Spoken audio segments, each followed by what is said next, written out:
The north face of Les Droites is a treacherous climb.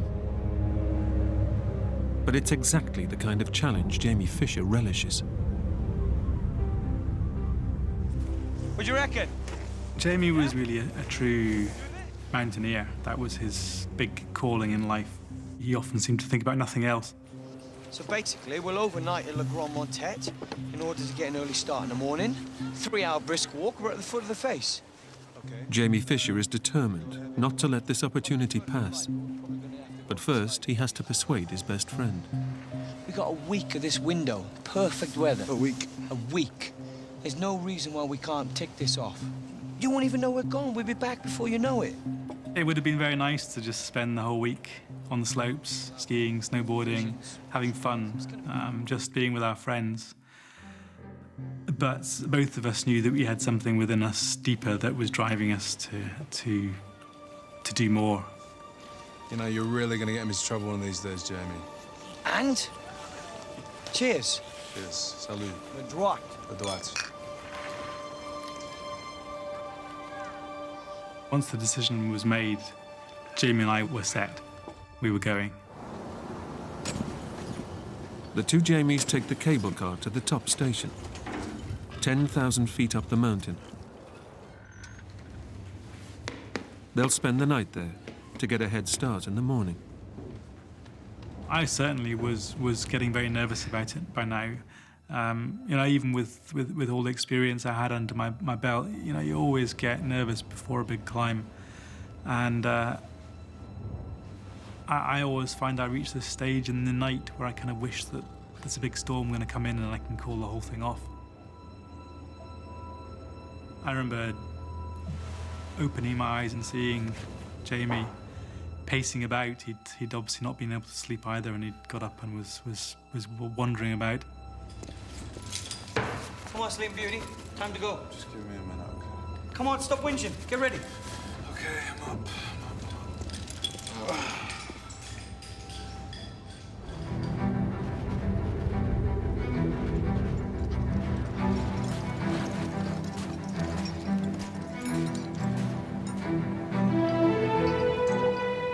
The next day, the two Jamies set off to begin their climb of Les Droites. It was a long, hard trudge up the glacier. Jamie was much more up for it that morning, and I was feeling pretty ropey with the altitude and general nerves.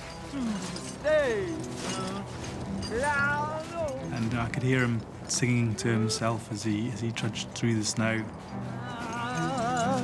Anyone ever told you got a really lovely singing voice, Jamie? Yeah, they told me I got a beautiful voice. He could sometimes be frustrating, but, you know, he was great company.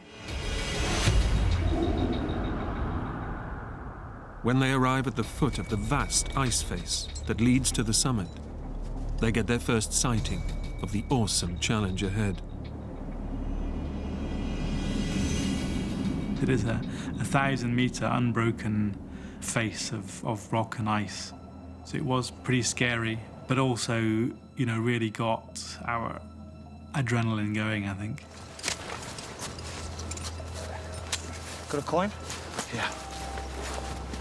There you go. Heads or tails? Heads. Tails! I'm on it.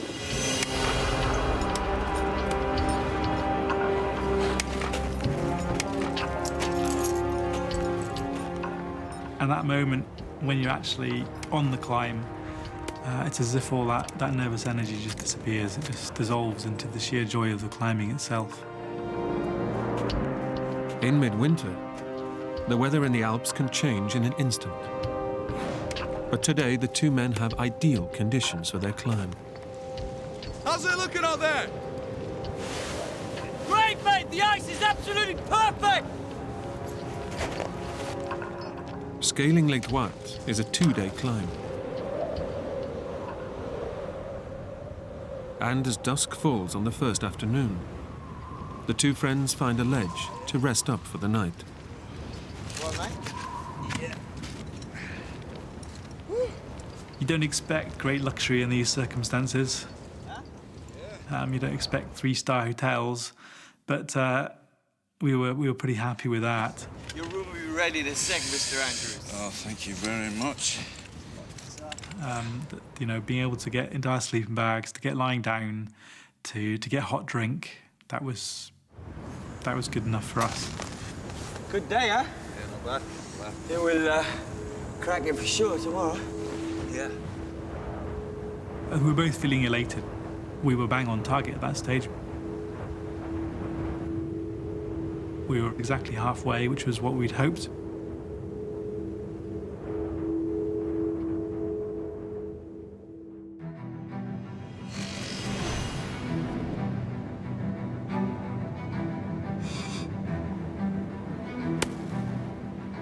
As dawn breaks, the two men set off on the final ascent to the summit. A sheer vertical ice face, one of the toughest climbs in the Alps. There's no ledges on the face where you can take a break. And so it is very tiring on your calves, your calf muscles. Essentially, you're standing on your tippy toes all day. By about lunchtime on that second day, we were feeling pretty confident at that stage. We were feeling that, you know, we were going to reach the top within a few hours. They make great progress. But 800 feet from the summit, conditions suddenly change.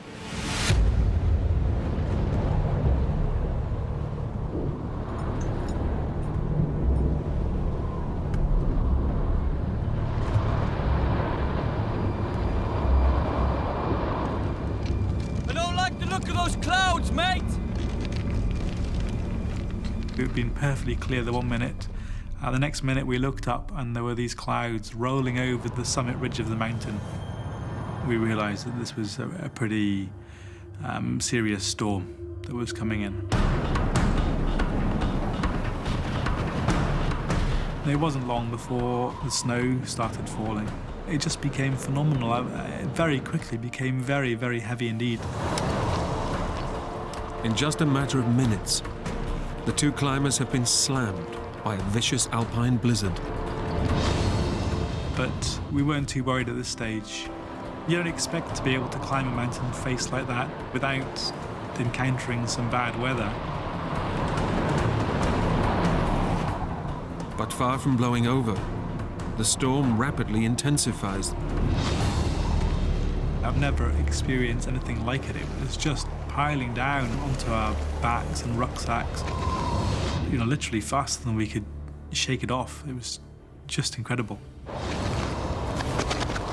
Then suddenly, the fresh snow triggers the thing climbers fear most. Mountain avalanches.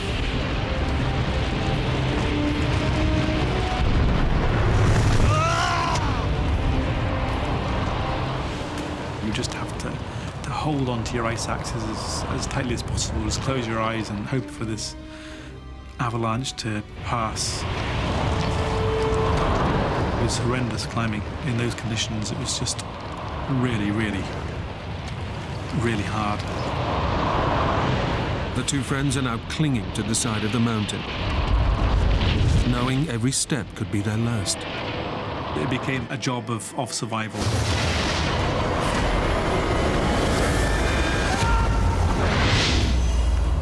There were great periods of time when we couldn't see each other. It was just impossible climbing in such horrendous conditions. So it was pretty tough. They now face a life or death decision. Jamie! Woo! This is something, huh? Yeah, but what do we do? Abandoning their climb would mean descending the 3,000 feet of treacherous ice below them. To attempt to descend the very difficult and dangerous climbing that we'd done already in those conditions had been, you know, almost suicidal. Not going down in this, mate! Head for the closest pass, near the summit! Their only option is to keep on climbing through the blizzard.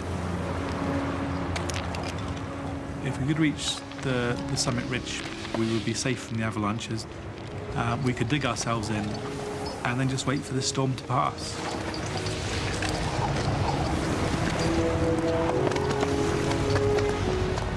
The two friends battle on, but it's desperately slow progress.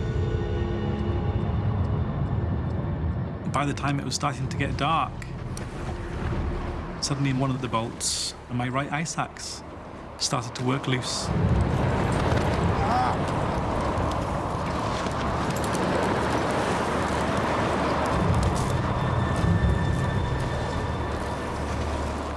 Jamie needs both of his axes. They're his only way of scaling the ice face.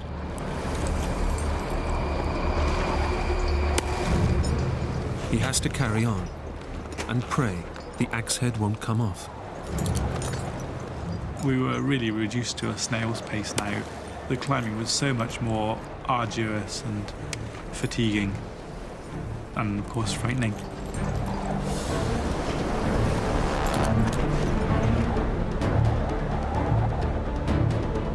In the raging blizzard, and with a broken ice axe, the two Jamies know that what began as an exciting adventure has turned into a potentially deadly climb.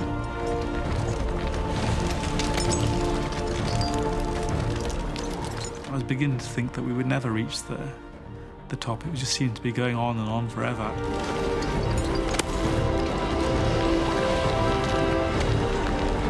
Jamie! But it was Jamie who suddenly let out this yell. I found somewhere! And I knew from his tone that this was it. He'd made it. He was at the top.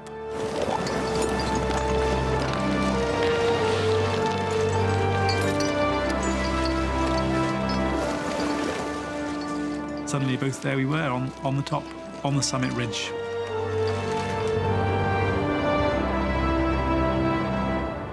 And that was great. That was fantastic. At the summit, the two Jamies can finally rest and wait for the storm to subside. But the ridge is just a sliver of ice, 3 feet wide by 5 feet long, with sheer drops of over 1,000 feet on either side. The place where we arrived was really a knife edge of snow and ice. Jesus Christ, Jamie, we can't stay here! It'll be fine! It's only for the night! The storm can't keep up! We were completely exposed to the elements. There was no protection whatsoever from the snow and from the wind and from these massive drops to either side of us. So it was a pretty hair-raising place to have to spend the night.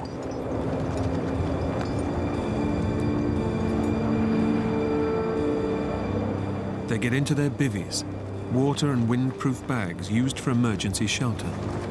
It's their only protection from the storm. We'd eaten most of the food that we'd brought with us. We still had a couple of packets of biscuits and some chocolate bars. That's basically what we had left. Our more immediate concern was water. It was too precarious to light the stove, to melt snow for water. They'll only survive a short time without water. Their hope is that the storm will pass.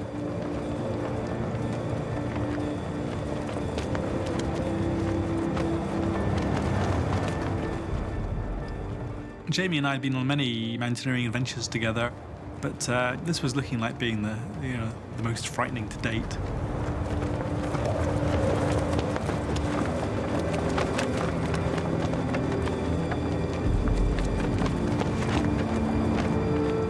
All the two men can do is hunker down, knowing that one careless move will send them 1,000 feet to their deaths. Now it was just a case of surviving the night and waiting for the storm to pass.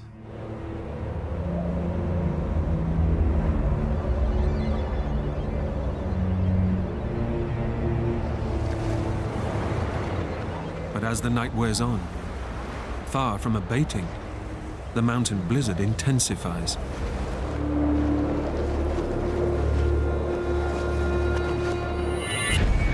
It did start into our heads that we couldn't survive this indefinitely. And we started to think that maybe this storm's never going to pass.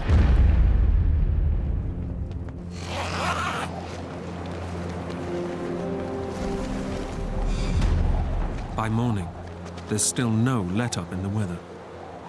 The storm, if anything, it only got worse.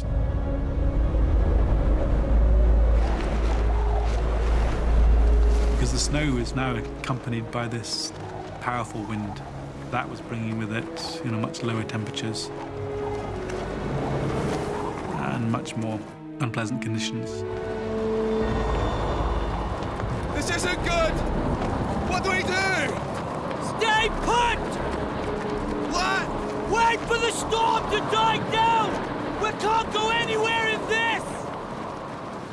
It didn't take us long to decide that it would be lethal trying to head off down the mountain in those conditions. The same physically demanding situation as yesterday, but with very much more dangerous avalanche risk. So we were effectively trapped.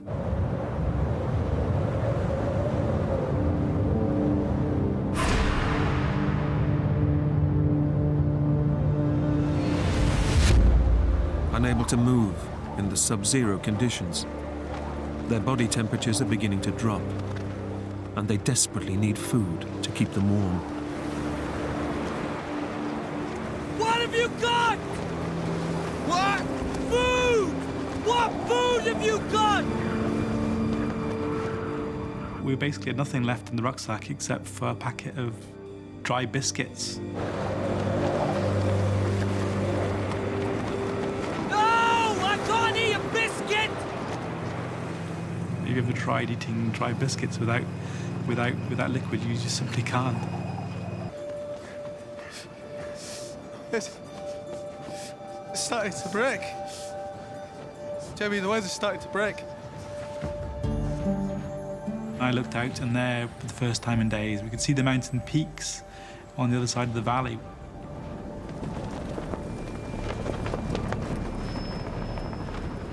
We heard that unmistakable thud, thud, thud, thud.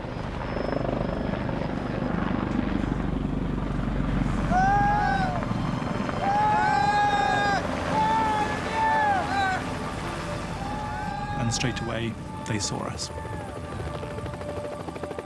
That was just an incredible moment.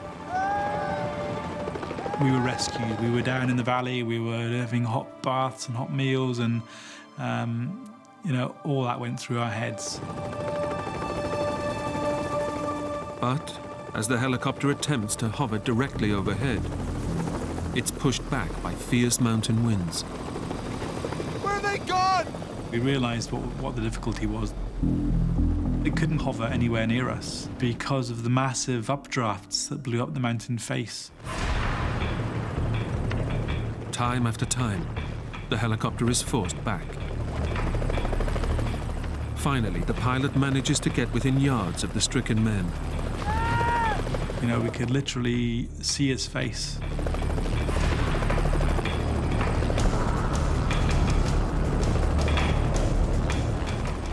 It was really being thrown about all over the place like a toy. Close now, come on! At any moment, it looked like it might be dashed against the rocks on the ridge either side of where we were trapped.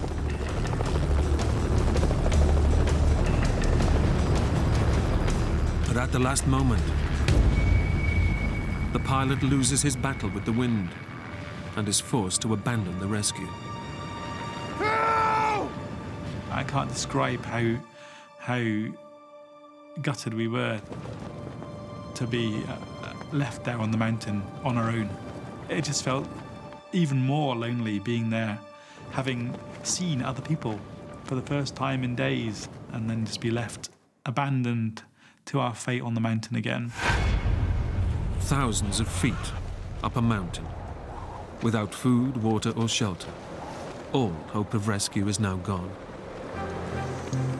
But the brief drop in the wind allows them to light the stove to melt ice for water. It was Jamie who suggested it. I thought he was crazy trying to actually get the stove burning on this ledge between us. And that was just unbelievable. Just the first time in 3 days that would have been that any liquid had passed our lips. To have some hot, sweet tea was just incredible. And that probably saved our lives that night. But the pleasure is short-lived. The end of the gas means no more water, and they are still severely dehydrated. It was incredible that we'd survived so far, but we did begin to lose that battle for survival. It's the worst storm in a century, and there is nowhere to escape the bitter 80-mile-an-hour winds. But this new weather was way more severe, really. Very, very cold.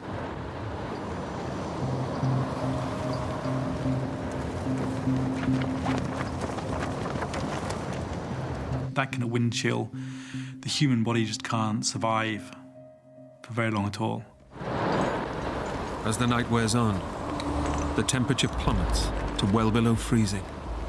The sleeping bags had become useless to us. The snow had got into them, made them damp, and then that damp freezes. So effectively, the sleeping bags had frozen. With every hour that passed, our optimism faded.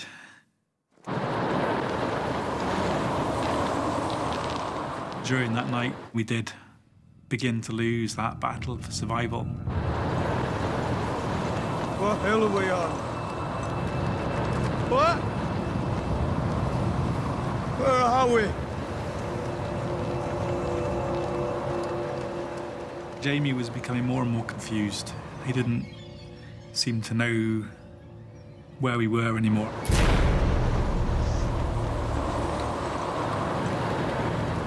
Jamie Fisher is becoming delirious. Gripped by hypothermia, his organs are starting to shut down, and not enough blood is reaching his brain. Come on, Jamie. You know where we are, Jamie. Tell me where we are. I don't know. I can't remember. Come on, Jamie. Come on, Jamie. Tell me where we are. Where we are. Come on.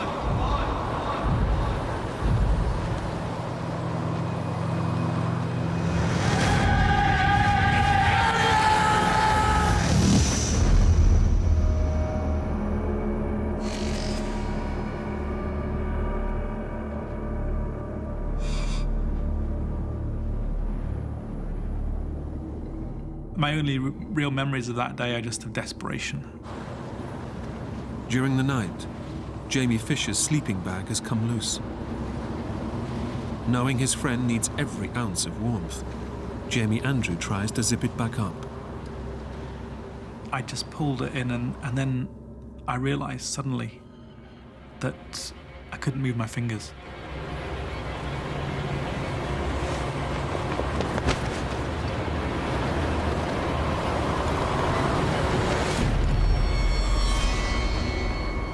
In an instant, both hands had just frozen, solid. His hands are frostbitten. His blood and tissue have turned to ice and are irreparably damaged. And I remember just, in a futile kind of way, just knocking my two hands together and listening to them as they just went thunk, thunk, thunk. My hands were like pieces of frozen meat. As a mountaineer, one of your biggest fears is always going to be frostbite, because if your fingers freeze, you can't do anything for yourself. You're stuffed. Jamie is completely paralyzed. He watches helplessly as his best friend, in the final stages of hypothermia, begins to lose his mind. We gotta go. I gotta go. We gotta go. We gotta go. What are you doing? We gotta go. Jamie! And Jamie really became quite delirious and was just sort of thrashing about all over the place. Jamie, what are you doing? I gotta go! Jamie! Jamie, stay here! If it wasn't for the fact that he was tied to the mountain, he probably would have fallen off. Jesus Christ, you're gonna push us off the edge! Jamie, you're gonna push us off the edge! I desperately tried to to bring him back, to remind him, you know, what mountain we were on, what we were doing there.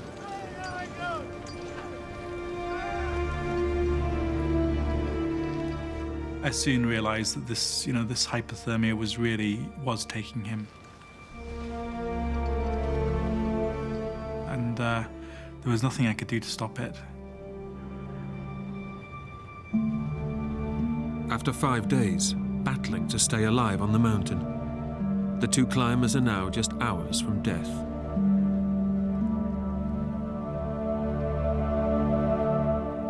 There was now no way either of us was getting off this mountain alive.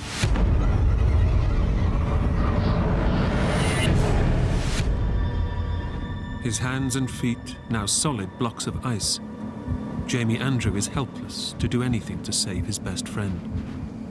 Once Jamie's core temperature had dropped, his brain was no longer getting the oxygen it needed. Eventually, that deliriousness gave way to unconsciousness, and ultimately he just stopped moving altogether. And when I saw that taking hold of him, I knew that this really, really was the end.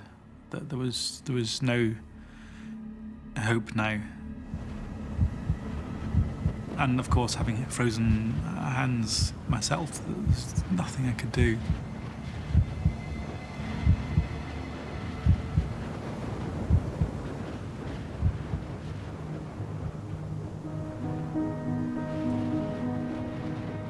In the end, it was Jamie who went first, and I had to witness that.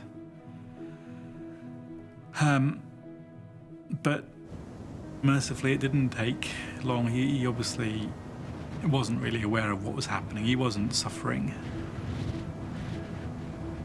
And I remember sitting there realizing that this was the end. That it was the end for Jamie. It was the end for me too, that there was now no way either of us was getting off this mountain alive.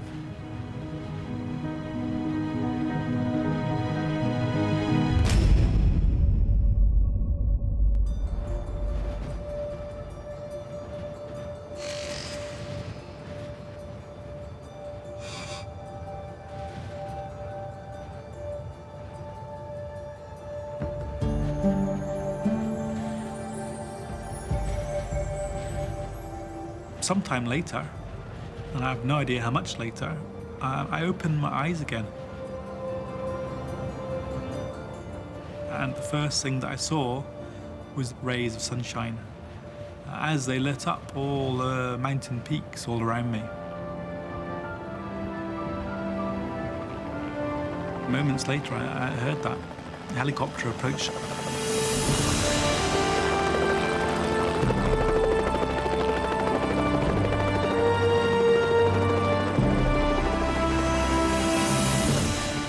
This time I knew that somehow they were going to rescue me. Somehow they were going to get me out of there.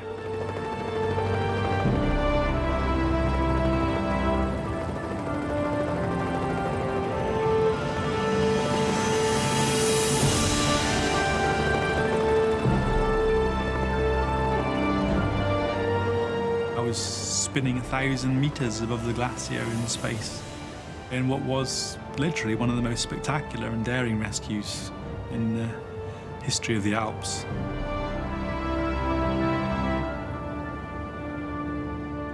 I knew that I'd made it. I'd been rescued and I was going to live. But the rescue had come too late for Jamie Fisher. His body was taken down from the mountain shortly afterwards. Jamie Andrew underwent surgery to save his life. Surgeons amputated his dead, frostbitten limbs, which were poisoning his blood.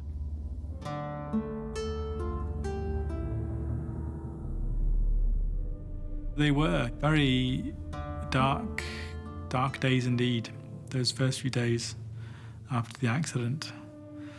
But on the other hand, I knew that this was to be the low point in my life, and now I could get on with the job of of putting my life back together again. For Jamie Andrew, years of reconstructive surgery and rehabilitation followed. But the memories of those 5 days on the ridge are never far away. I had survived. I was a lucky one.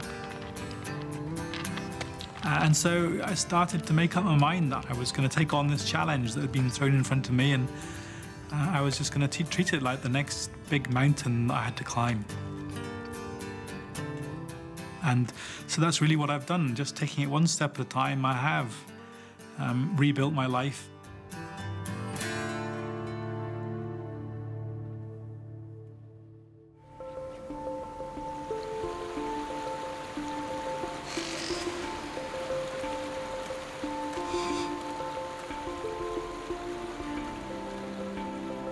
Charlie Hedge is beginning the challenge of a lifetime.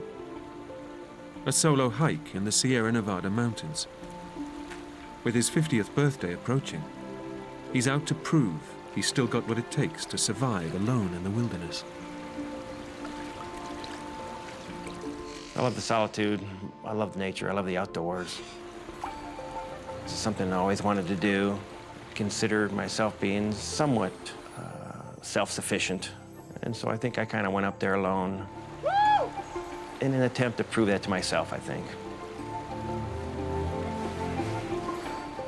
Charlie has hiked in the mountains many times before, but always with friends. He knows that going alone will be his toughest challenge yet. I'm not getting any younger, and I'm not as in good a shape as I used to be, and I just wanted to get lost for a week. Walk away my worries. Charlie's long-term girlfriend of 7 years, Julie, knows what this solo trip means to him. Charlie has spent a lot of time, I think, on his own and alone. He likes to go and do things by himself. He got this wild hair, this idea that he really wanted to go and do this. And I knew that there was no stopping him. I remember we hugged and kissed. She wished me luck, told me to be careful, told me she loved me, and I told her the same. He's a big kid. Charlie's a big kid.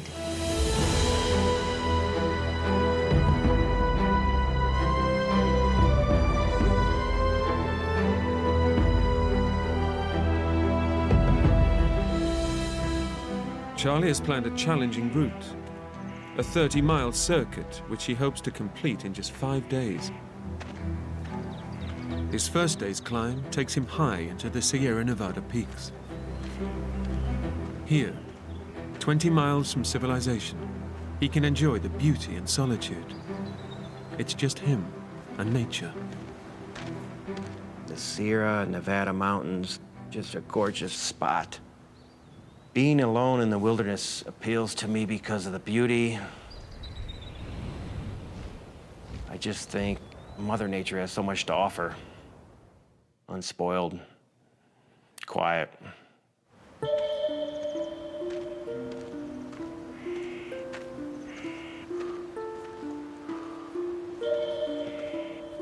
As far as me going solo, Julie certainly had her concerns. I was concerned that maybe he wasn't in shape for this. He hadn't done a hike this length in a very long time. But Charlie makes good progress up the mountain. And after a grueling hike, he can reap the rewards of being self-sufficient. Part of the allure of going up there is fishing. You get high enough in the mountains and there's golden trout. Catching some fish and eating them that night. Nothing beats fresh fish. I felt real good that first day.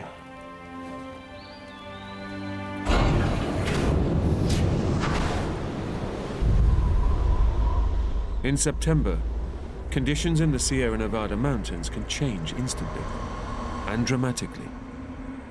But in his enthusiasm to get going, Charlie ignored weather warnings. By early evening, a fierce wind blows in, and his peace is shattered. Wednesday night, the wind started picking up. And that's the first time I really felt exposed. You know you're alone, the wind's picking up, you're not sleeping, you're wondering, this isn't any fun, you know?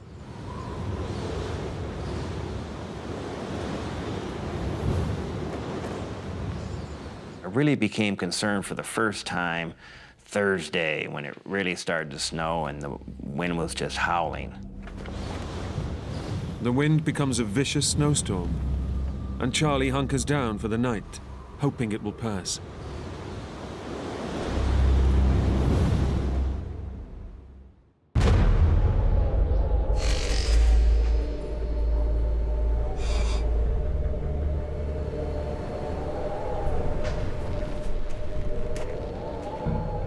When I woke up, pretty much snow everywhere. Woo! I got up and literally I was half buried in snow. But the weather was kind of breaking. Although the skies are clearing, the new snow has transformed the landscape. Navigating the route ahead will be a formidable task. At that point, there's really no trail. And if there was, it was buried in snow. I've been up there before years ago, and it just did not look familiar. For Charlie, this trip was to be the test of his ability to survive in the wild. But he now faces a difficult dilemma: to cut his trip short and head back down the mountain, or forge ahead with his original plan. I made the decision to continue. Get up and over the pass and get down the east side. The weather should be better down there, certainly. So I dug the snow out, packed everything up, headed up to the pass.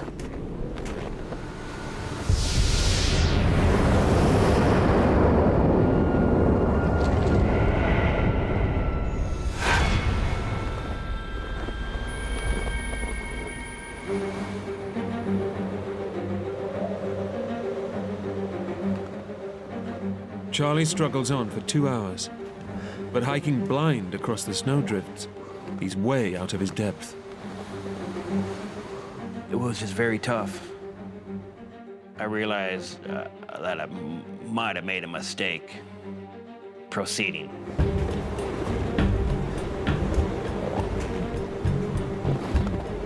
But my rationality tried to overtake me, and I told myself, you'll be okay.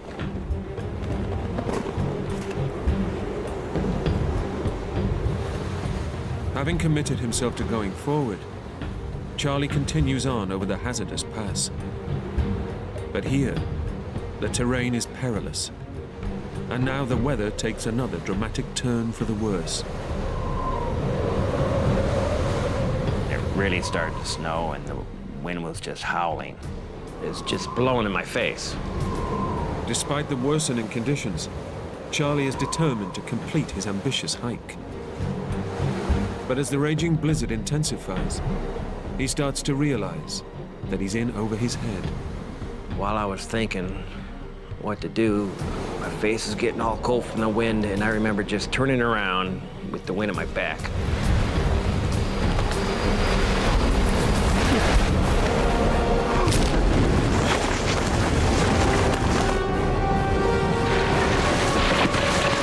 I don't remember tripping. I don't remember flying through the air. I just remember I hit my head.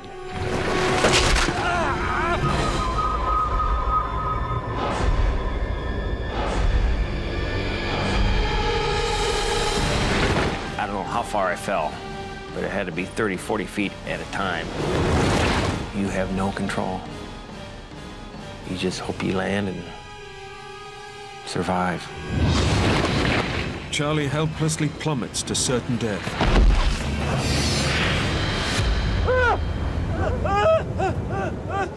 But a rock ledge, jutting out of the cliff face, breaks his fall and saves his life.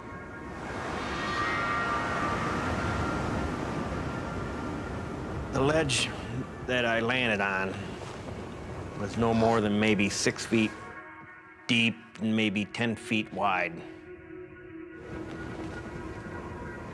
I looked up. I couldn't go up. It was too steep. Looked down. It was steeper than heck. I was trapped on a rock. It's just an awful feeling.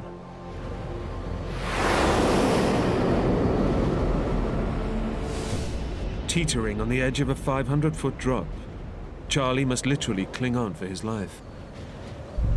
But the fall has shattered his right wrist and badly damaged his spine, and the blow to his head has left him with severe concussion. Blasted by the freezing wind, his survival instincts kick in. Soon after, I was just overcome with the pain of my injuries. My whole right arm was just numb from pain. It immediately swelled up. And the right side of my head hurt like mad. I knew that the only way I had a chance to survive is to get warm. So I wanted to get that tent up and get inside my bag and try and warm myself.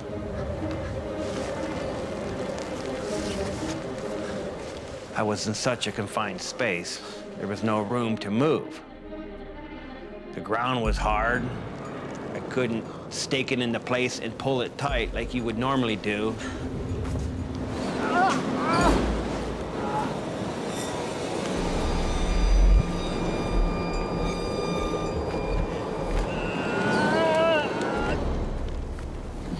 So I finally got on my bag and rubbed myself, tried to get warm and dry off. I distinctly remember, for one split second, realizing how lucky I was to survive.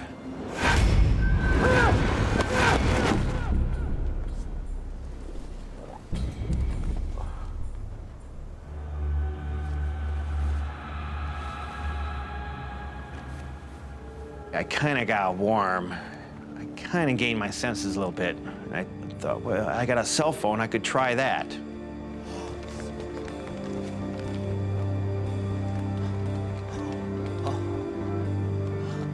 Okay.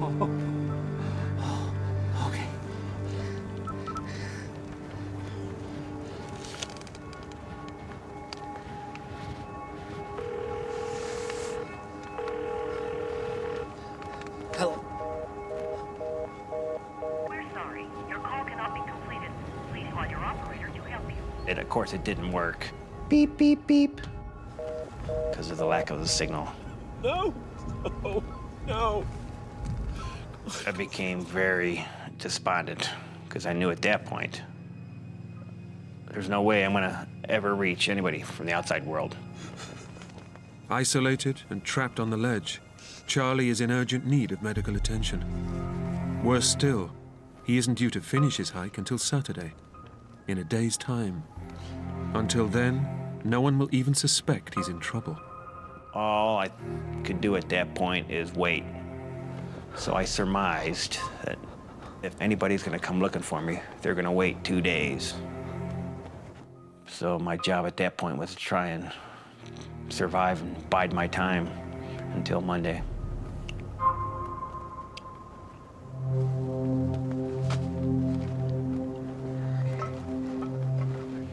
But Charlie's food supplies are running dangerously low. He only has a handful of snacks left. I knew I had to kind of ration what little food I had left, which is mainly trail mix and granola bars. I was hungry all the time. Once his food supplies run out, Charlie knows he won't be able to last very long without help.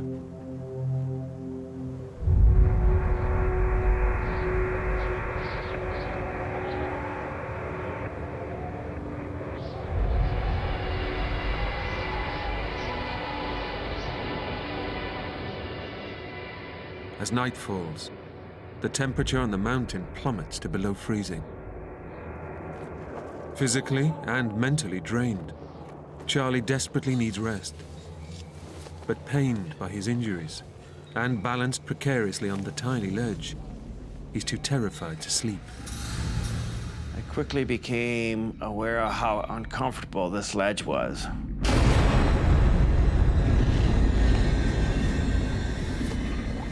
If I fell off the front, I would have tumbled several hundred feet.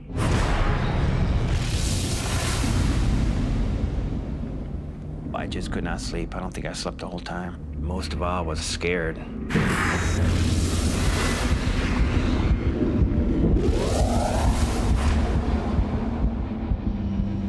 This solitude that I was so much craving turned into feeling alone. There's a big difference between those two.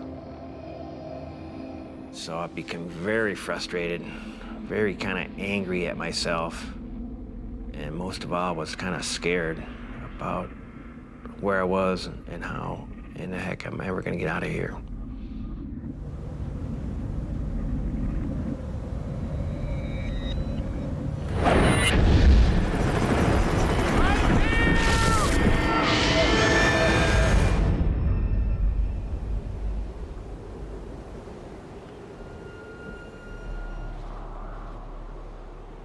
The whole ordeal was just extremely terrorizing.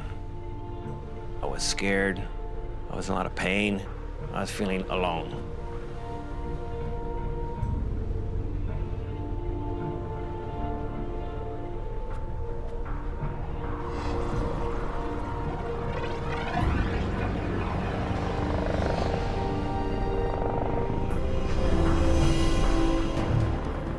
But the silence on the ledge is broken once more. It's a glimmer of hope.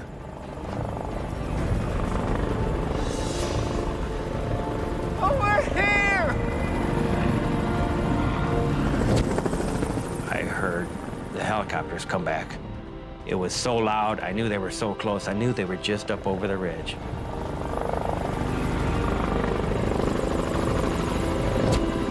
And then I even saw one briefly coming in sight out of the ridge line. Here! Over here!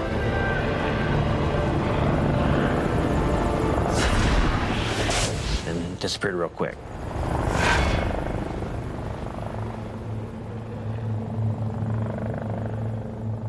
A second attempt to find Charlie has ended in failure.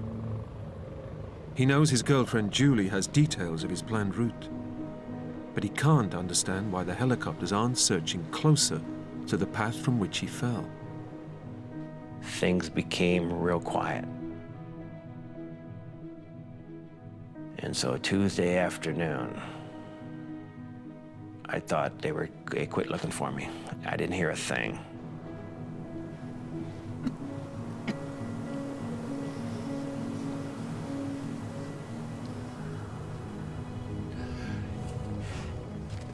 The helicopters fly on without spotting Charlie.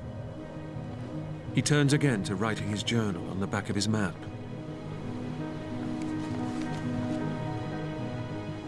But this time, he takes a closer look at the route he was supposed to have taken and makes a shocking discovery. I finally realized, looking at that, looking at the geological features out in front of me, I realized that I went over the wrong pass.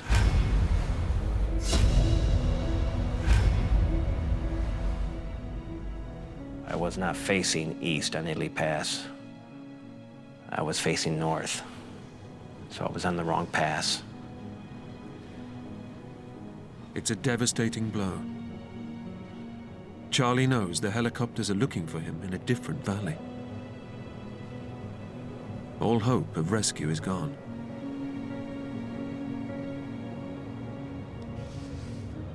Realizing that, thinking that they quit looking for me, I thought I had to, I can't stay here. I'll dwindle and die. Charlie faces his fourth night on the mountain. Without food or water, he knows he can't survive another day, and there's little chance of rescue. It's life or death. But can he save himself?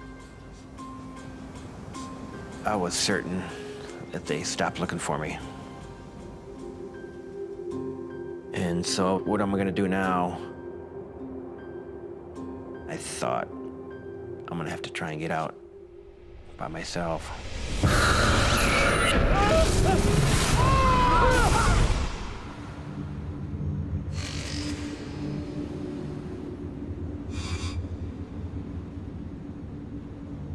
Pinned to an icy ledge, Charlie Hench realizes that rescuers are looking for him in the wrong place and may never find him. He must take action or surely die. His only choice is to attempt to scale the sheer rock face, despite his injuries. I went into panic mode, thinking, if I'm gonna survive this, I gotta try and get out. I knew I couldn't go down. It was out of the question. And I kind of surveyed the landscape above me. And I said, I'll try this way, up and to the left, as I face the mountain. But with a badly damaged spine and broken wrist, every inch Charlie climbs is agony. My hand is broken, so it's most difficult. You're kind of hugging these rocks one-handed. It was just very tough.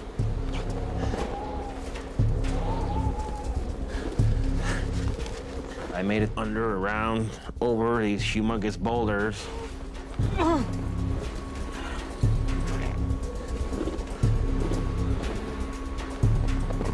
I scrambled over, 3 or 4 rocks. And then just, I couldn't go up anymore.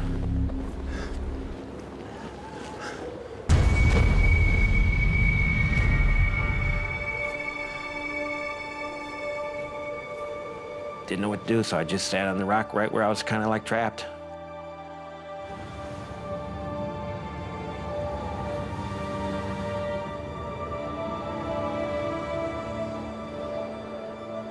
I was trapped on an even smaller rock, and I thought I couldn't go down and couldn't go up. I was literally stuck even in a worse spot. And it was early evening, and so I didn't know what to do. And so I made the decision, well, I'm just gonna stay here. What else can I do? Charlie's shattered wrist and weakness from dehydration make scaling the near vertical cliff face impossible. Away from the shelter of his tent, he is now totally exposed to the icy wind, and the temperature plummets. It was just so uncomfortable. Not only could you not sleep, but you're just uncomfortable in the position you were. And I thought it was, I didn't think I was gonna make it. A, I was so uncomfortable. B, they stopped looking for me. So I just laid awake all night, looked at the moon.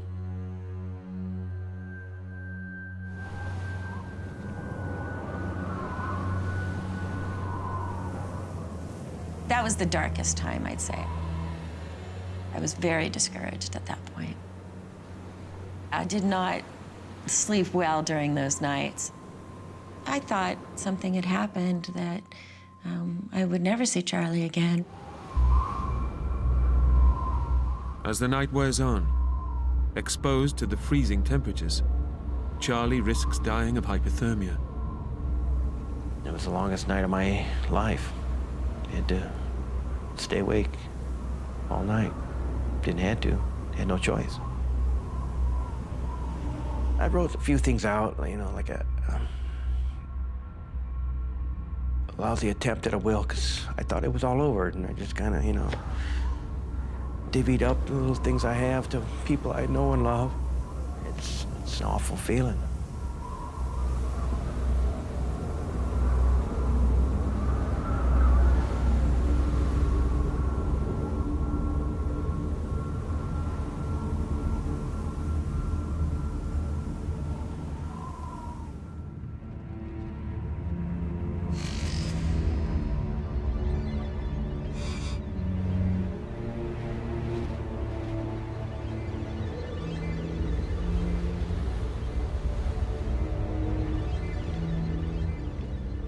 Against the odds, Charlie survives the bitter night.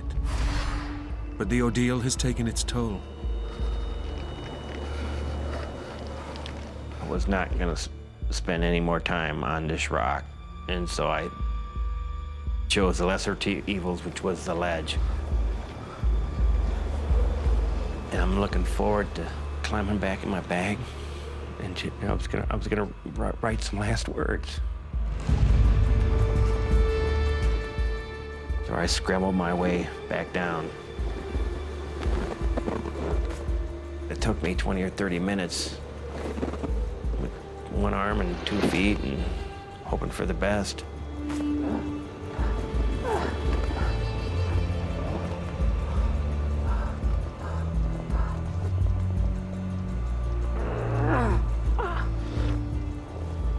But just as Charlie has all but given up on life, he finds a last possible lifeline.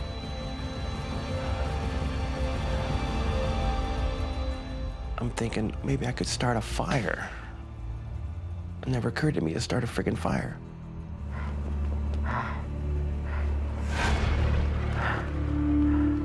Maybe I could light a fire, you know, as a signal for another helicopter or other hikers.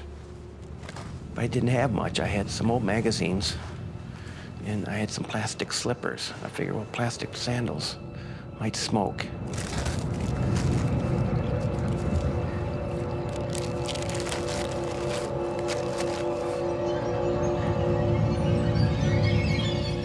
But I had like 3, 4 matches left. My hands were just all torn up. My wrist was broken, so I think I tried to strike him with my left hand. First match, you know, lit and wouldn't light the paper. Second match got wet because my fingers were so wet to begin with.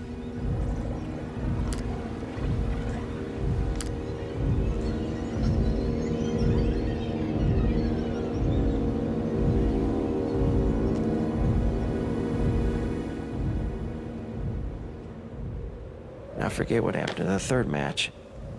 And so at that point, that's when I started to say, well, I'm just gonna maybe go to sleep. I was so tired.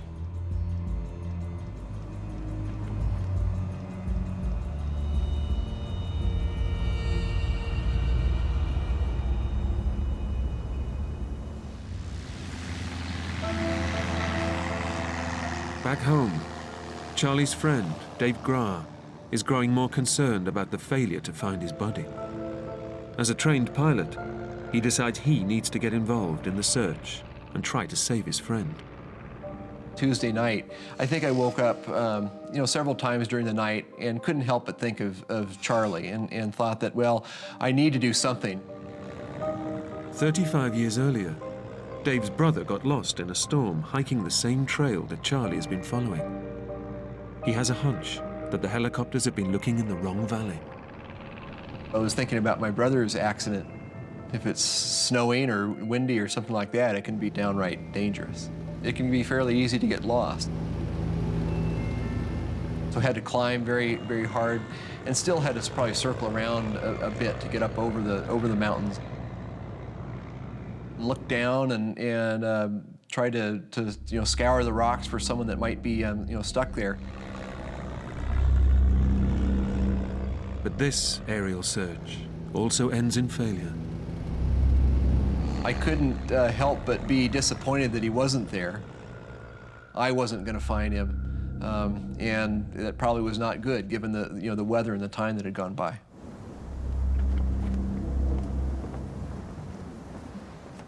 After almost 6 days, trapped alone on an icy rock ledge, Charlie has given up all hope of surviving his ordeal. Death itself now seems a welcome escape. At that point, I'm so depressed and tired and hungry and dehydrated, thinking no one was looking for me anymore. So I was really in despair. I was just totally numb. It was probably my lowest point. Charlie knows that rescue teams are looking for him in the wrong place, and that no one will find him. It's only a matter of time before he dies. I was a beaten horse, you know. I had a buck knife, and I thought it'd be easier if I ended.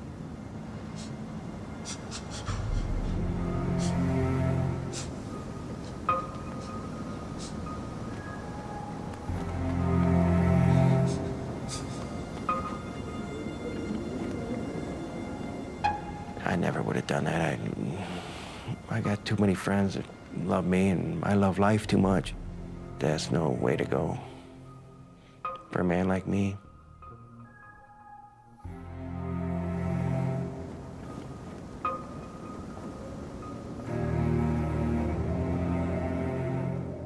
Just weeks away from his 50th birthday, this trip was supposed to rejuvenate his life. Now, Charlie waits for a slow, agonizing death.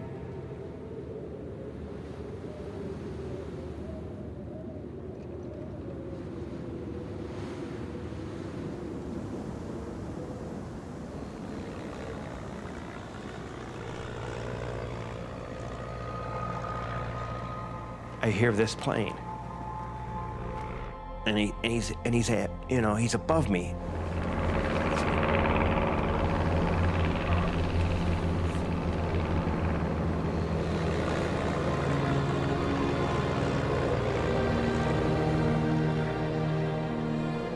This guy is, you know, almost at my sight.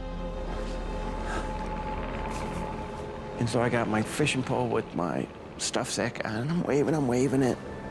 I'm here. And then he goes by, and I wasn't sure he saw me.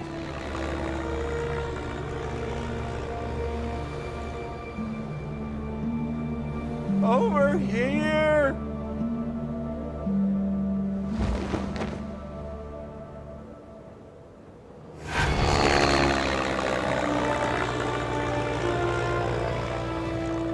So then he turns around, he comes like right toward me again.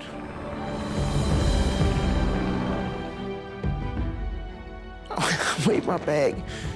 He does the wing dip, you know, like you see on Star Wars and that. And I just thought that was the best thing that happened right there.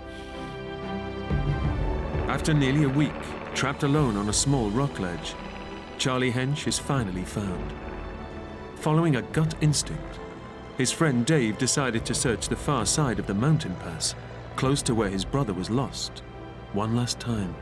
Well, it was pretty amazing. I mean, I guess Charlie could be described as a needle and the mountain's a haystack, and I did find that needle in a haystack. I've actually been to the ledge where he was stuck, and I've been there during the summer. And it's a pretty scary place. Charlie could have been killed. My experience in that whole thing is that it turned out good. I mean, Charlie and I have quite a bond that we wouldn't have had before, and that's something pretty special.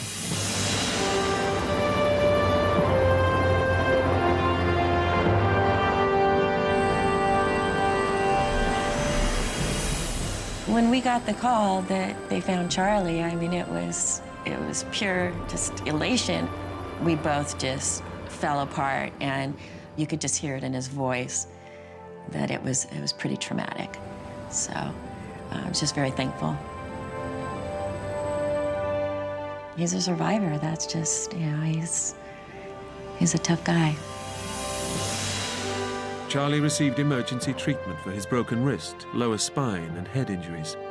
And when he returned home, was welcomed like a hero. I finally got back to town and saw Julie. I was just thrilled. She's a big part of my life. And I was just very happy to see her. It was just the little things that kept me alive that I wanted to return to, that I love so much.